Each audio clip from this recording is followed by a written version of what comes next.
आगे देखेंगे acts of state, राज्य के कार्य या राज्य का कृत्य। ठीक है, ये भी क्या होता है कि अपवाद अपवाद के अकृत्यपूर्ण दायित्व के लिए एक अच्छा बचाव होता है। और ये कब होता है कब नहीं होता है, इसी को आपको अभी समझना पड़ेगा। ठीक है,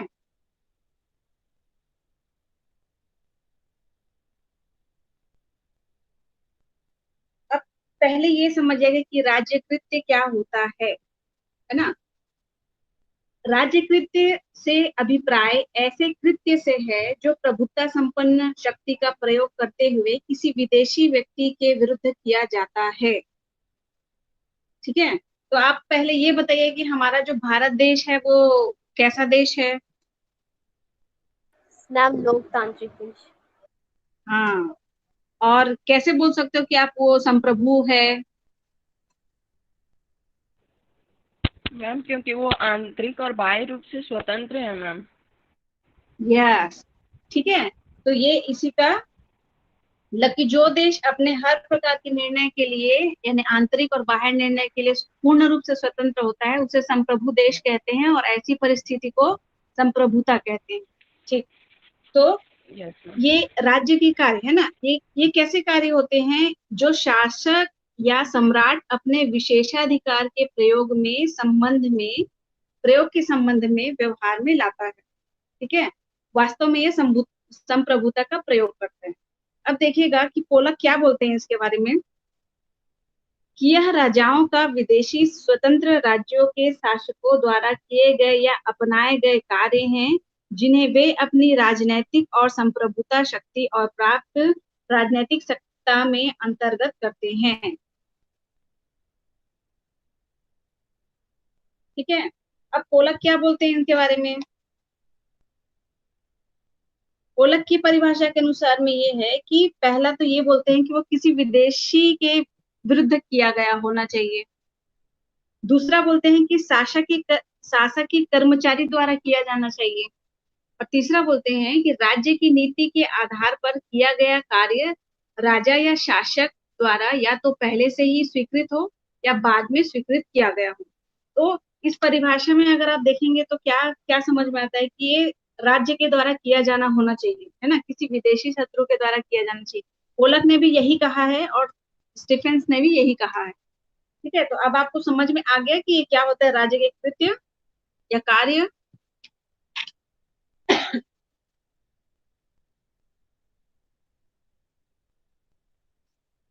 अब इसको आप केस के द्वारा समझिएगा, क्या केस में ही आसानी होता है।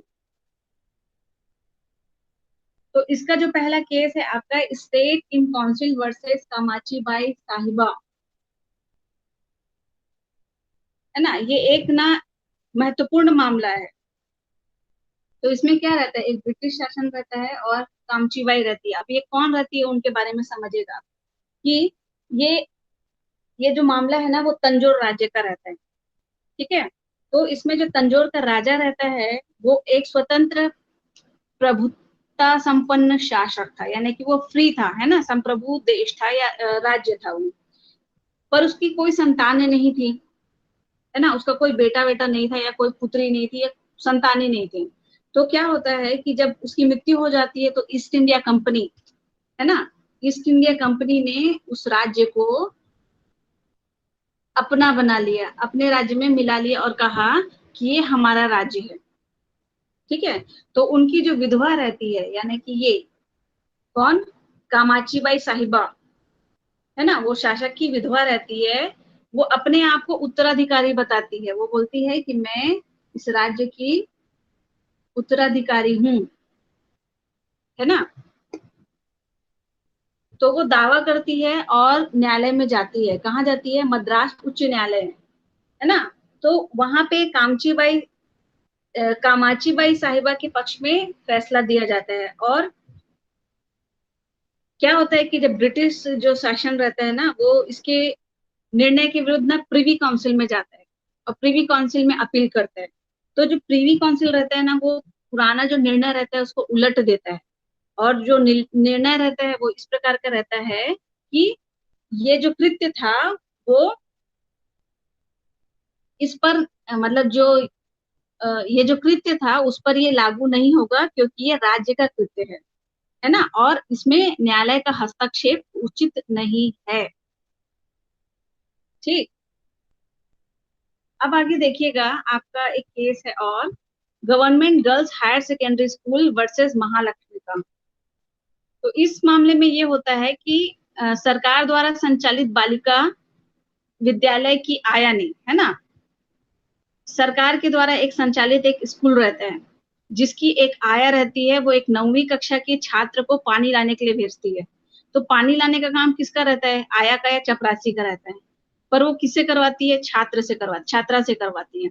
तो छात्रा क्या करती है कि पानी लेने के लिए जाती है, किससे जाती है, साइकिल से जाती है। ठीक। अब जैसे ही वो पानी का बर्तन साइकिल के ऊपर रखती है, यानी कैरियर के ऊपर रखती है ना, तो उसका जो कैरियर में स्प्रिंग लगे रहता है ना, वो उछल के उसकी आंख में लग जाती है और आंख में चोट लग जाती है और उसकी आंख ना बाहर निकल जाती है। तो उसके लिए उसके द्वारा वाद किया जाता है उच्चतम न्यायालय में, उच्च न्यायालय में, और इस केस में भी राज्य को दोषी ठहराया जाता है। तो ये जो दो केस आपने देखा है उसमें राज्य को दोषी माना है। अभी आगे आप केस जो देखेंगे ना उसमें राज्य को दोषी नहीं माना गया है, ऐसा भी है। तो आप अच्छे से समझ लीजिएगा कहाँ पे दोषी माना जाता है और कहाँ पे नहीं माना जा रहा है।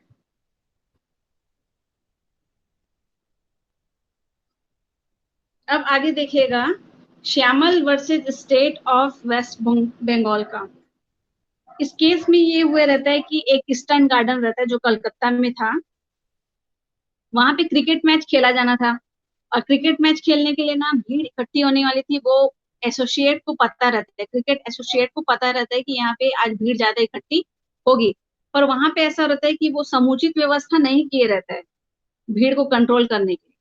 तो वहां पे जो वादी रहता है श्यामल, है ना, वो क्या करता है कि टिकट लेने के लिए खड़े रहता है लाइन में, और उसी समय ना वहां पे बहुत भीड़ इकट्ठा हो जाती है। तो वो जो भीड़ रहती है वो अचानक अनियंत्रित भी हो जाती है, मतलब कि सबको चाहिए रहता है भाई टिकट, है ना। तो जो वादी रहता है वो कुचल कर उसमें क्षतिग्रस्त हो जाता है, यानी कि भीड़ उसको एकदम नुकसान पहुंचाती, क्षतिग्रस्त हो जाता है, वो चोट लग जाती है उसको। तो वो उसके खिलाफ मतलब कि क्रिकेट एसोसिएट के ऊपर ना केस करता है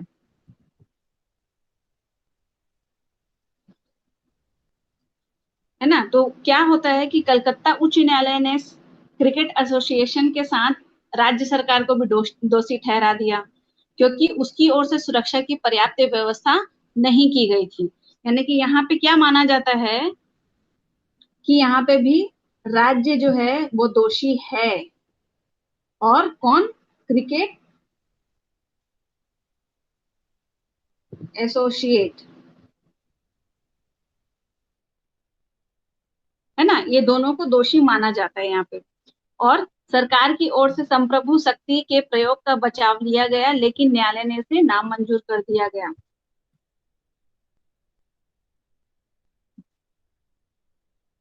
अब आगे देखिएगा, आपका जो केस है state of Saurashtra versus Menon Haji Ismail का केस।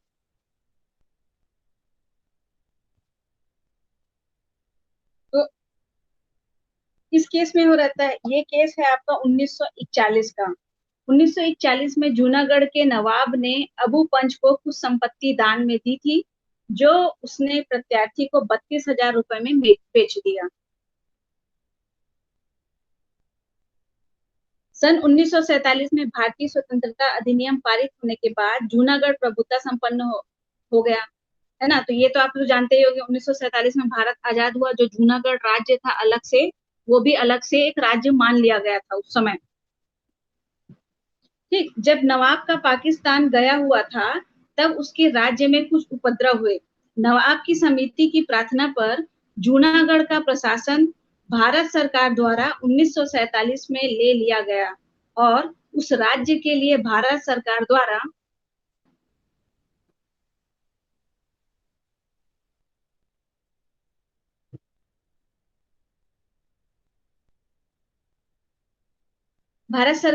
एक प्रशासक नियुक्ति कर दिया गया। फरवरी 1948 में जनमत संग्रह के आधार पर वहां की जनता ने राज्य का विलयन भारत में करने की बहुमत से इच्छा व्यक्त की। राज्य के प्रशासन ने आदेश जारी किया जिसके अंतर्गत नवाब द्वारा किया गया संपत्ति का दान तथा बाद में उसकी विक्रय अमान्य कर दिया गया और यह आदेश दिया गया कि वह राज्य की संपत्ति हो गई है। हाजी इस्माइल द्वारा राज्य सरकार के विरुद्ध वाद लाए जाने पर सुप्रीम कोर्ट ने अपील में अभी निर्धारित किया कि प्रशासन का उपयुक्त कार्य उस समय का था जबकि जूनागढ़ का अंतिम रूप से विलय नहीं हुआ था और उस समय जूनागढ़ के नागरिक भारत के नागरिक नहीं थे। अतः भारत सरकार द्वारा की गई कार्यवाही राज्य का कार्य कही जाएगी जो कि म्युनिसिपल न्यायालय में विवादित नहीं होगा। और ये जो एक और मामला था सौराष्ट्र राज्य बनाम मोहम्मद अब्दुल्ला का, है ना, उसमें भी ऐसा ही निर्णय दिया गया, ऐसे ही निर्णय दिए थे। ठीक है, तो ये जो जूनागढ़ वाला केस है ये तो आप थोड़ा सा समझ ही गए होंगे क्योंकि पूरा डिटेल बता दिया मैंने इसको आपको। आप आगे पूछ लीजिएगा, ठीक है। अब आगे देखिएगा, ये है आपका बंसी प्रेमसुख दास वर्सेस राजस्थान राज्य। इस वाद में उच्चतम न्यायालय का निर्णय भी महत्वपूर्ण है। क्यों महत्वपूर्ण है, अब ये देखिएगा। क्योंकि यहाँ पे राज्य को उत्तरदायी नहीं माना गया, है ना। अभी तक आपने देखा कि राज्य को उत्तरदायी माना गया कौन से केस में। अब ये देखिएगा कि इसको राज्य, मतलब इस केस में राज्य को उत्तरदायी नहीं माना गया, इसलिए ये महत्वपूर्ण है। इसमें भरतपुर रियासत में एक मंडी कायम की गई थी जिसमें प्लाट खरीदने के लिए व्यक्तियों को यह प्रलोभन दिया गया था कि जो व्यक्ति उसमें प्लाट खरीदेगा उसे चुंगी तथा कस्टम ड्यूटी से उन सभी सामानों पर 25% की छूट दी जाएगी और जो मंडी में लाया जाएगा, है ना। याची ने 1946 में मंडी में एक प्लाट खरीदा और 25% की कटौती पर प्राप्त करता रहा। बाद में भरतपुर रियासत का राजस्थान राज्य में विलय कर दिया गया जिसके परिणाम स्वरूप राज्य की सभी मुफ्त मंडियों को समाप्त कर दिया गया। याची द्वारा की गई फालतू कस्टम ड्यूटी को राजस्थान सरकार ने वापस लेने के लिए वाद दायर कर दिया। उच्चतम न्यायालय ने याची के दावे को स्वीकार नहीं किया। उसने यह अभिनिर्धारित किया कि रियासत का राजस्थान सरकार में विलय राज्य का कार्य था। संविधात्मक दायित्व राजस्थान सरकार ने रियासत में नहीं लिया था, है ना। अतः राजस्थान सरकार पर इस कार्य का कोई दायित्व नहीं है। सरकार द्वारा रियासत का विलय राज्य का कार्य है, अतः उत्तराधिकारी राज्य याची के प्रति दायित्वाधीन नहीं है।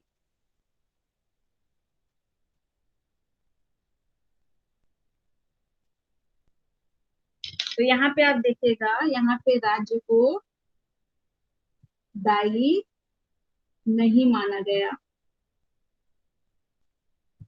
ये केस को याद रख लीजिएगा ना। अब आगे एक और केस है, state of Assam versus Mohammad Nizamuddin का केस।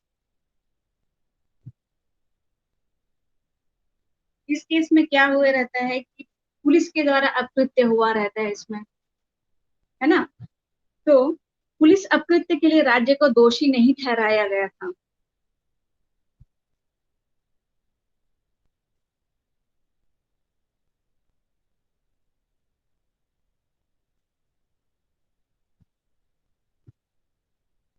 दोषी नहीं माना गया।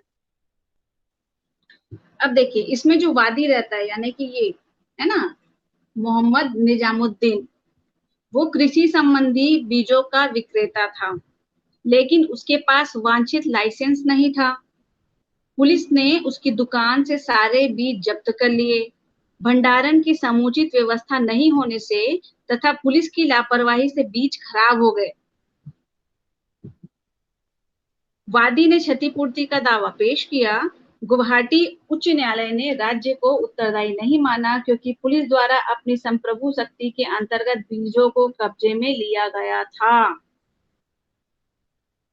और ऐसा ही मामला किसमें दिया गया था? P Narasimhan versus commissioner Nellore municipality के केस में दिया गया था। इसमें क्या हुआ रहता है कि नगर निगम कर्मचारियों की सहायता से यातायात पुलिस गलत पार्किंग की गई और बस को लेके गई। वादी ने नुकसानी का वाद पेश किया। आंध्र प्रदेश उच्च न्यायालय ने सरकार को दोषी नहीं माना क्योंकि पुलिस का कार्य संप्रभु शक्ति के अधीन किया गया था तथा वैध था।